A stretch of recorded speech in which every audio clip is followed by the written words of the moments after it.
días, mi nombre es Ime Viña y soy de la Facultad de Ciencias Administrativas.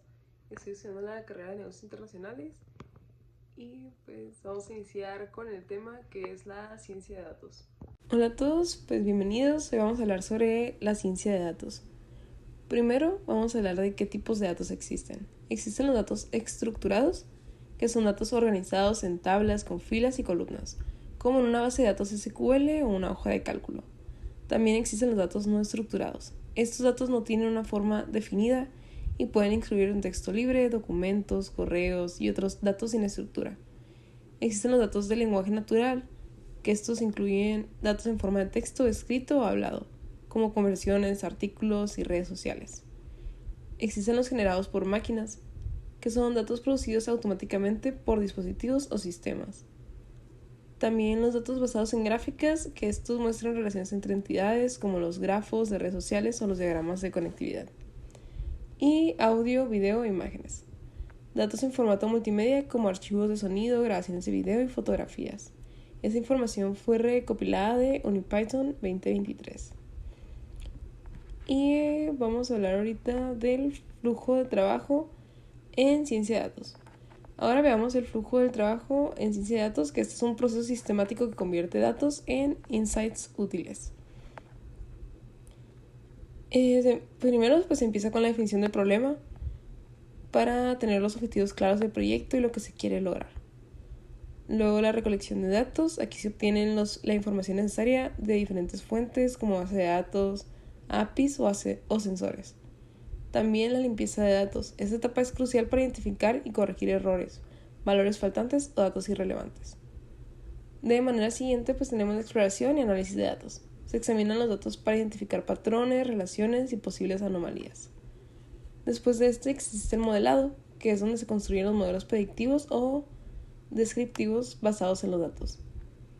Y después está la evaluación, que mide el rendimiento del modelo, la implementación, para ponerla en producción para su uso en el mundo real, y el monitoreo o mantenimiento, donde se supervisa el modelo en funcionamiento y se realizan ajustes necesarios.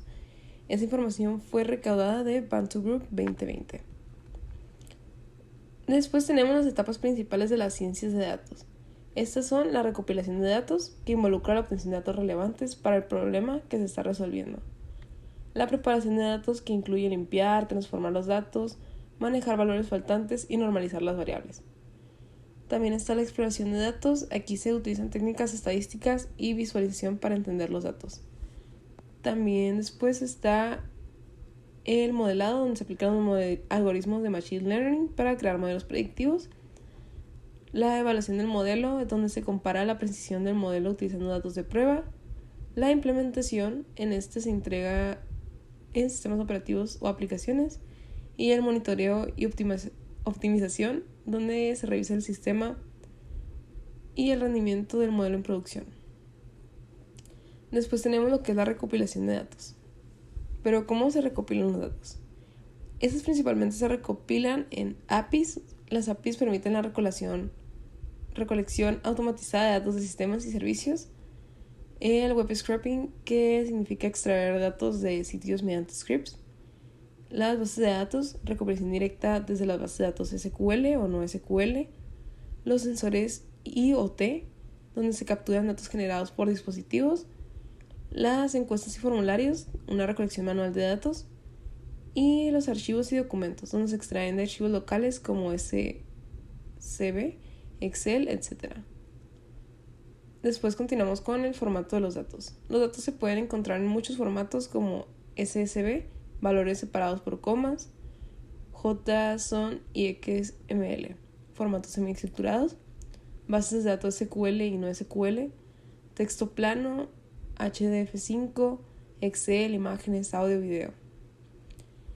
El almacenamiento de datos. Para almacenar los datos se usan bases de datos relacionadas SQL, bases de datos no SQL como MongoDB o Cassandra, para datos no estructurados o semiestructurados, data lakes para grandes volúmenes de datos en su forma original, almacenamiento en la nube como AWS, Google Cloud o Azure. Y pues estas informaciones fueron sacadas de Microsoft 2024. El el TEC de Monterrey y la University of Puerto Rico at Mayagüez 2024 también. Y después continuamos con los aspectos éticos, pues ya finalmente hablando de la ética sobre el almacenamiento de los datos, pues existe lo que es la privacidad, donde nos aseguramos de proteger la información personal y cumplir con las leyes como el GDPR. También la seguridad, proteger los datos contra accesos no autorizados mediante cifrados y controles de acceso. De misma forma, la transparencia para informar a los usuarios sobre cómo se usarán sus datos. Y el consentimiento, pues recoger todos los datos y almacenarlos con el consentimiento previo de los usuarios. Y pues ya, esto es todo por hoy. Y no olviden pues vernos en el siguiente.